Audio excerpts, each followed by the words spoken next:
Hello students, welcome to my channel Devanshu Sangra academy. तो अब तक हमने क्या पढ़ा है। अब तक हमने प्रोनाउन के 8 प्रकार पढ़े हैं। तो आज हम करेंगे प्रोनाउन का 9वां प्रकार। 9वां प्रकार क्या है प्रोनाउन का? जैसे रिलेटिव प्रोनाउन। रिलेटिव प्रोनाउन क्या होता है? संबंधवाचक सर्वनाम। ठीक है। और ये संबंधवाचक सर्वनाम क्या होता है? देखिए, वह सर्वनाम जिसका प्रयोग किसी नाउन से संबंध प्रकट करने के लिए किया जाता है। ठीक है। ये क्या होगा? किसी नाउन से हम अगर किसी प्रोनाउन का संबंध प्रकट करेंगे तो वो क्या होगा? Relative pronoun. जैसे एग्जाम्पल देखिए, I know the man who come here yesterday. अब इसमें देखिए प्रोनाउन क्या होगा? हमारा हु होगा। ठीक है। और ये संबंध किससे प्रकट करा? ये हमारा मैन से संबंध प्रकट करा। कि क्या कह रहा है कि यहाँ पे आई नो द मैन, मैं उस आदमी को जानता हूँ, हु कम येस्टरडे, जो यहाँ पे कल आया था। ठीक है। मैं उस व्यक्ति को जानता हूँ जो यहाँ पे कल आया था। ठीक है। तो ये यहाँ पे जो हु हो गया, ये किससे संबंध कर रहा है? मैन से। ठीक है। कि ये किसको जानता है? उस मैन को जानता है। ठीक है। तो हमारे प्रोनाउन के तो रूल हो गए पूरे। ठीक है भाई, प्रोनाउन कितने प्रकार का होता है। अब हम प्रोनाउन के जो कुछ इंपॉर्टेंट रूल होते हैं वे पढ़ेंगे। देखिए, जैसे सबसे पहले देखिए, विच का प्रयोग एनिमल्स तथा निर्जीव वस्तु के साथ किया जाता है। ठीक है। विच क्या है? एक प्रोनाउन, और उसका यूज हम एनिमल्स और निर्जीव वस्तुओं के साथ करेंगे। ठीक है। जैसे एग्जांपल देखिए, the book which you can see on the table are not mine. इसमें देखिए विच का प्रयोग किसके संबंध में हुआ है? बुक के साथ। ठीक है। और बुक क्या है? निर्जीव वस्तु। कि क्या कह रखा है कि जो तुम्हारे टेबल पे बुक दिख रही है वो मेरी नहीं है। ठीक है। और इसी तरह देखिए, the horse which I bought yesterday has died today. ठीक है। ये भी इसमें देखिए विच किसके लिए यूज हुआ? हॉर्स के लिए। और हॉर्स क्या है? एनिमल है। ठीक है। हॉर्स क्या है? एनिमल है। कि ये इसमें क्या करा करेंगे कि मैंने जो कल घोड़ा खरीदा था वो आज मर गया। ठीक है। तो इसमें विच का प्रयोग किसके लिए हुआ? हॉर्स के लिए। हॉर्स एक एनिमल है। ठीक है। अब आगे देखिए, सच तथा सेम के बाद प्रयोग किया गया एज। ठीक है। जैसे हम करते हैं सच एज या सेम एज, वो भी क्या होगा? रिलेटिव प्रोनाउन माना जाता है। ठीक है। जैसे एग्जांपल देखिए, this is the same sari as my husband give me. ठीक है। यहाँ पे देखिए ये मैंने गलत लिख दिया, यहाँ पे क्या होगा? Give me. ठीक है। तो देखिए ये क्या है? सेम के बाद एज का यूज हुआ। ठीक है। तो यहाँ पे एज किसकी तरह यूज होगा? हमारा रिलेटिव प्रोनाउन की तरह। ठीक है। ये क्या कह रहा है कि this is the same sari my husband give me. ठीक है। ये उसी साड़ी की तरह सेम है जैसे कि मेरे हस्बैंड ने मुझको दी थी। ठीक है। देखिए अगला देखिए, the only such persons as are invited should enter the hall. यहाँ पे देखिए सच है, उसके बाद एज है, तो इसमें ये क्या है? ओनली वही पर्सन्स यहाँ पे इन अंदर हॉल के अंदर एंट्री होगी जो इनवाइटेड है। ठीक है। अदरवाइज नहीं होंगे। ठीक है। तो यहाँ पे एज किसकी तरह यूज हुआ? एक रिलेटिव प्रोनाउन की तरह। ठीक है। अब देखिए आगे देखिए, यदि बट का earth who not, that not या विच नॉट हो तो रिलेटिव प्रोनाउन माना जाएगा। ठीक है। देखिए अगर हमने सेंटेंस में बट का यूज किया और जो बट का अर्थ है वो हु नॉट, दैट नॉट या विच नॉट निकले तो वो क्या होगा? Relative pronoun. ठीक है। जैसे कि एग्जांपल देखिए, there was none but wept. ठीक है। इसमें क्या कह रखे? वहाँ पे ऐसा कोई भी नहीं था जो रोया ना हो। ठीक है। तो यहाँ पे देखिए बट का यूज किस तरह हुआ? हु नॉट की तरह। ठीक है। देखिए अगला देखिए, there is no rose but has a thorn. इसमें क्या कह रखा है कि वहाँ पे एक गुलाब तो छोड़ो, वहाँ पे एक कांटा भी नहीं था। ठीक है। तो इसमें बट का यूज विच नॉट की तरह। ठीक है। अब अगला देखिए, there is no book but has information. ये देखिए यहाँ पे क्या कह रखा है? यहाँ के बुक तो थी नहीं, बुक अगर नहीं होगी तो इन्फॉर्मेशन भी नहीं होगी, तो यहाँ पे दैट नॉट की सेंस निकलेगी। ठीक है। तो ये बट किस तरह यूज हुआ? रिलेटिव प्रोनाउन में। ठीक है। तो बट का यूज किस तरह हुआ? रिलेटिव प्रोनाउन में। और बट का यूज कब होगा? जब बट का earth who not, that not या विच नॉट निकले। ठीक है। और उसकी एग्जाम्पल हमने देख ली। अब देखिए आगे देखिए, अब हम देखेंगे यूज ऑफ दैट के यूज कहाँ कहाँ होंगे। देखिए सबसे पहला दैट का यूज देखिए, दैट का प्रयोग हम प्राय निर्जीव वस्तुओं के लिए किया जाता है। ठीक है, देखिए जैसे Hari has lost the pen that I gave him yesterday. ये क्या कह रहा है कि हरी ने वह पेन घुमा दिया जो मैंने कल उसे दिया था। देखिए जो यहाँ पे दैट का यूज हुआ, ठीक है, वो किसके लिए यूज हुआ, पेन के लिए, और पेन एक क्या है, निर्जीव वस्तु है। ठीक है, तो यहाँ पे दैट का यूज एक निर्जीव वस्तु के लिए हो गया।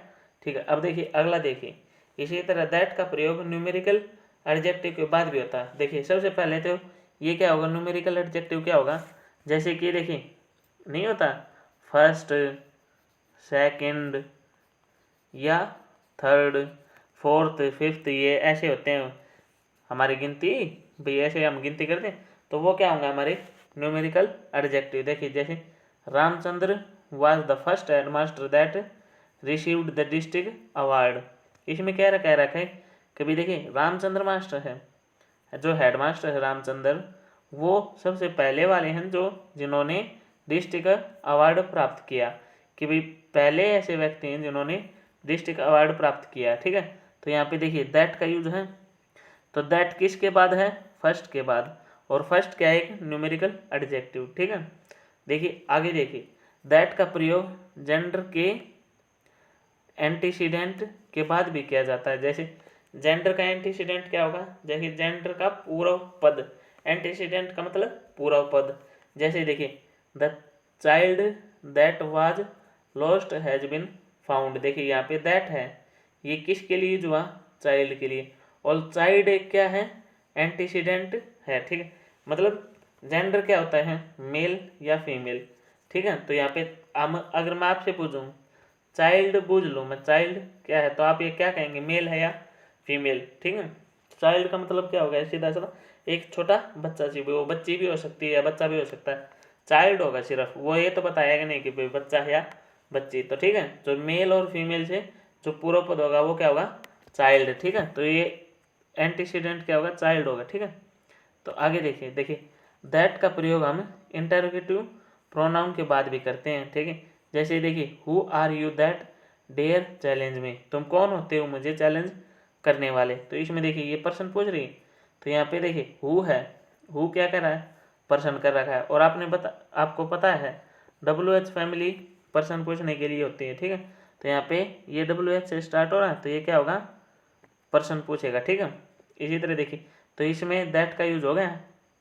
ठीक है, अब आगे देखिए, देखिए दैट का प्रयोग हम एडवर्बियल सेंस में भी होता है। ठीक है, देखिए जैसे कि this is the moment that you should report for duty. इसमें क्या कह रहा है, देखिए यहाँ पे दैट की तरह, दैट की जगह हम एट विच का भी यूज कर सकते हैं। तो हम रूल किसके पढ़ रहे हैं, दैट के, तो यहाँ पे क्या करेंगे, हम दैट यूज करेंगे। देखिए यही वह मोमेंट है जो तुम्हें ड्यूटी के लिए रिपोर्ट करना चाहिए। ठीक है, you should report for duty. ठीक है, तो यहाँ पे दैट का यूज हो गया। दो सेंटेंस को जोड़ने के लिए भी, वैसे दो सेंटेंस को जोड़ने के लिए भी दैट का यूज होता है। ठीक है, जैसे कि दैट का प्रयोग व्यक्तियों, वस्तुओं तथा पशुओं के विषय में बात करने के लिए भी किया जाता है। अब तक मैंने बताया था कि दैट का प्रयोग निर्जीव वस्तुओं के लिए साथ किया जाता है। अब देखिए दैट का प्रयोग व्यक्तियों, वस्तुओं तथा पशुओं के विषय में बात करें, और देखिए इससे पहले मैंने बताया था कि पशुओं के बारे में हम बात करेंगे तो किसका भी यूज हो सकता है, विच का भी यूज होगा। ठीक है, तो यहाँ पे हम क्या पढ़ रहे हैं, दैट का यूज। तो देखिए this is the scooter that I purchased yesterday.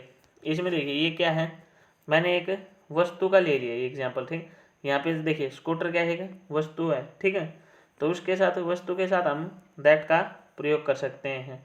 ठीक है, देखिए आगे देखिए दैट का प्रयोग सुपरलेटिव डिग्री ऑफ एडजेक्टिव के बाद भी किया जाता है। दैट का प्रयोग हम सुपर, जो हमारे एडजेक्टिव की सुपरलेटिव डिग्री होती है, आपको पता है कि डिग्री 3 प्रकार की होती है। ठीक है, तो इसमें जो सुपरलेटिव डिग्री होती है उसके बाद भी हम दैट का प्रयोग करते हैं। जैसे Munshi Premchand is the best writer that I know. ये क्या कह रहा है कि जिनमें मैं जानता हूँ उनमें से मुंशी प्रेमचंद सबसे बेस्ट राइटर हैं। तो यहाँ पे देखिए बेस्ट है, ये क्या है, सुपरलेटिव डिग्री, और इसके बाद हमने दैट का यूज किया। ठीक है, तो यही था हमारा रूल। ठीक, अब देखिए आगे, देखिए दैट का प्रयोग हम डिफाइनिंग वर्ड के रूप में भी करते हैं। ठीक है, जैसे कि देखिए the window pane that the boy broke has been fixed. इसमें क्या करा कि जो भाई बच्चे के द्वारा जो खिड़की टूट गई थी उसको फिक्स कर दिया गया। ठीक है, तो यहाँ पे देखिए भाई इसको डिफाइन करने के लिए ही तो दैट का प्रयोग किया गया कि भाई बच्चे ने जो शीशा तोड़ा था उसको ठीक कर दिया गया, तो ये बात डिफाइन की गई, तो यहाँ पे दैट का यूज हुआ। ठीक है, इसी तरह देखिए दैट का प्रयोग all, any, it, none, nothing, only, same आदि शब्दों के बाद भी होता है। जैसे कि एग्जाम्पल देखिए, जैसे कि all that glitters is not gold. ठीक है, यहाँ पे देखिए ऑल के बाद दैट का यूज हुआ। ठीक है, इसी तरह अगला देखिए एनीवन दैट है heard the news of Rajiv death shed tears. ठीक है, तो यहाँ पे देखिए एनीवन के बाद भी दैट का यूज हुआ। ठीक है, इसी तरह देखिए it is not for nothing that I have come here. ये देखिए नथिंग के बाद दैट का यूज हुआ। ठीक है, इसी तरह it is the same cup that I bought yesterday. इसमें भी देखिए सेम के बाद दैट का यूज हुआ। ठीक है, तो हम देखिए इससे क्या पता, आल के बाद anyone, nothing, same, none, only, इनके बाद हम किसका प्रयोग करेंगे, दैट का। ठीक है, तो इसी के साथ आज की वीडियो में इतना ही, और नाउन प्रोनाउन के कुछ रूल्स और वो हम पढ़ेंगे कल की वीडियो में। ठीक है, इसी के साथ मैं आपको रिवीजन करवा देता हूँ कि आज हमने क्या क्या किया है। ठीक है, देखिए सबसे पहले हमने पढ़ा रिलेटिव प्रोनाउन। रिलेटिव प्रोनाउन क्या होता है, संबंधवाचक सर्वनाम जिसका संबंध भाई जो नाउन से डायरेक्ट संबंध प्रकट करे। ठीक है, वो क्या होगा, रिलेटिव प्रोनाउन। ठीक है, और देखिए कुछ रूल्स पढ़े थे, तो देखिए विच का प्रयोग पढ़ा हमने। विच किसके साथ यूज किया जाता है, एनिमल तथा निर्जीव वस्तुओं के साथ विच का यूज होता है। ठीक है, देखिए सच तथा सेम, सेम के बाद एज होगा तो एज भी, जैसे सच एज, सेम एज, तो यहाँ पे एज किस तरह यूज होगा, रिलेटिव प्रोनाउन की तरह यूज होगा। ठीक है, देखिए अगला देखिए यदि बट का earth who not, that not, which not लिख रहे तो बट किसकी तरह यूज होगा, रिलेटिव प्रोनाउन की तरह। फिर हमने किए थे यूज ऑफ दैट, दैट किसके साथ, निर्जीव वस्तुओं के साथ। उससे आगे दैट किसके बाद, न्यूमेरिकल एडजेक्टिव के बाद भी किसका यूज होगा, दैट का यूज होगा। ठीक है, और दैट का प्रयोग जेंडर के एंटीसीडेंट के बाद भी किया जाएगा, जैसे चाइल्ड, चाइल्ड के बाद किसका यूज होगा, दैट। ठीक है, द चाइल्ड दैट। ठीक है, जैसे देखिए दैट का प्रयोग हम इंटेरोगेटिव प्रोनाउन के बाद करते हैं, दैट का प्रयोग हम प्रश्नवाचक सर्वनाम में करते हैं। इसी के साथ दैट का प्रयोग हम एडवर्बियल सेंस में भी होगा, जैसे this is the moment that you should report for duty. ठीक है, और इसी के साथ दैट का प्रयोग व्यक्तियों, वस्तुओं और पशुओं के साथ भी। ठीक है, और दैट का प्रयोग सुपरलेटिव डिग्री के बाद भी, और दैट का प्रयोग हम किसी वर्ड को डिफाइन करने के लिए भी प्रयोग करेंगे। ठीक है, और हम दैट का प्रयोग all, any, it, none, nothing, only, same आदि शब्दों के बाद भी कर। ठीक है बच्चों, आज की वीडियो में सिर्फ इतना ही। वीडियो को लाइक करना, चैनल को सब्सक्राइब करना। ठीक है, ओके बाय।